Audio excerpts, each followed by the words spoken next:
আসসালামু আলাইকুম। আপনারা সবাই কেমন আছেন? আজকে আমি আপনাদের দেখাবো আলুর সমুচা। এটা কীভাবে তৈরি করতে হয় আমি আপনাদের দেখাবো। এখন এটাকে আমি ভেঙেও দেখাবো ভিতরটা ঠিক কীরকম হয়েছে। দেখুন এরকম। তো চলুন কীভাবে বানিয়েছি আপনাদেরকে এখন দেখাবো। আমি একটা প্লেটে হাফ কাপ মতন ময়দা নিয়েছি।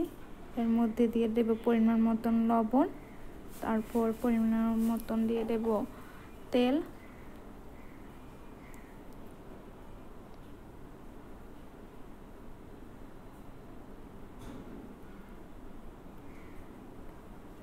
এখন আমি এগুলা মাখিয়ে নেব, পরোটার মতন ডো করে নেব। এখন এর মধ্যে আমি ঠান্ডা পানি অ্যাড করব।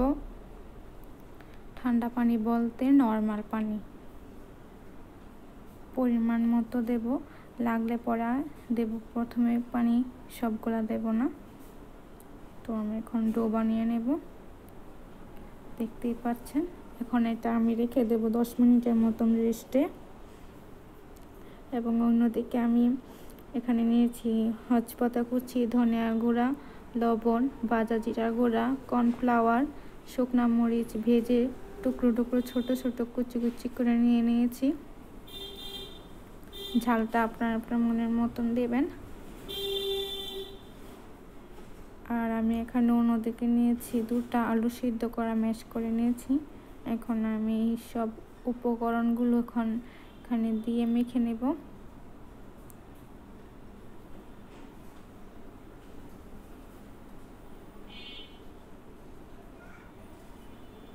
দেখতেই পাচ্ছেন মাখানো হয়ে গেছে, কালারটা অন্যরকম হয়ে গেছে। এখন আমি যে ডোটা বানিয়েছিলাম সেটা এখন গোল করে রুটির মতন বেলে নেব। অত পাতলাও না অত মোটাও না। এখন আমি এখানে ছোট কাপ বা বাটি মাঝখানে দিয়ে দেব। এখন তার চতুর্পাশে আমি আলুটা ছড়িয়ে দেব। দেখুন ছড়ানো হয়ে গেছে। এখন আমি কাপটা উঠাই নিব।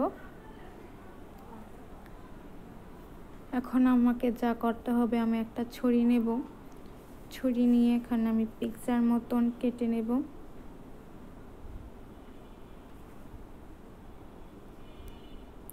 দেখতেই পাচ্ছেন আমার কাটা হয়ে গেছে।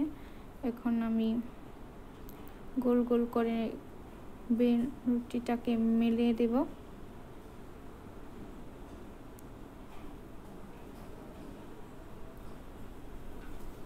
আস্তে আস্তে এভাবে ঘুরিয়ে ঘুরিয়ে দেব।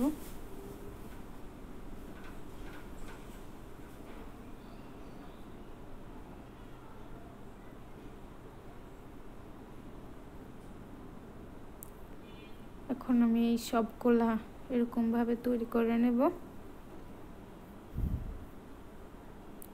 আমার এখানে সবগুলা বেলে নেওয়া হয়ে গেছে। এখন আমি এগুলা ভেজে নেব। তার জন্য একটা প্যানে আমি গরম করে নিয়েছি তেল। এখন আমি ছেড়ে দেব।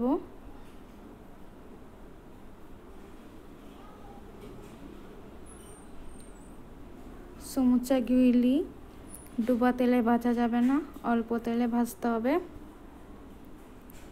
দেখতেই পাচ্ছেন। আর চুলার আঁচটা অবশ্য মিডিয়াম আঁচে রাখতে হবে, না হলে পুড়ে যাবে।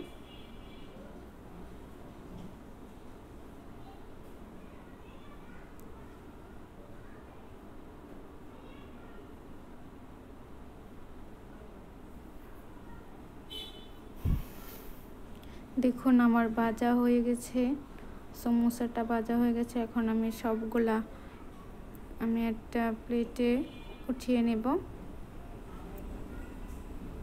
দেখুন ভাজা হয়ে গেছে, কতটা সুন্দর হয়েছে। আপনারা বাসায় এটা তৈরি করে খাবেন আর কমেন্ট বক্সে জানাবেন। আর ভিডিওটি ভালো লাগলে সাবস্ক্রাইব করবেন।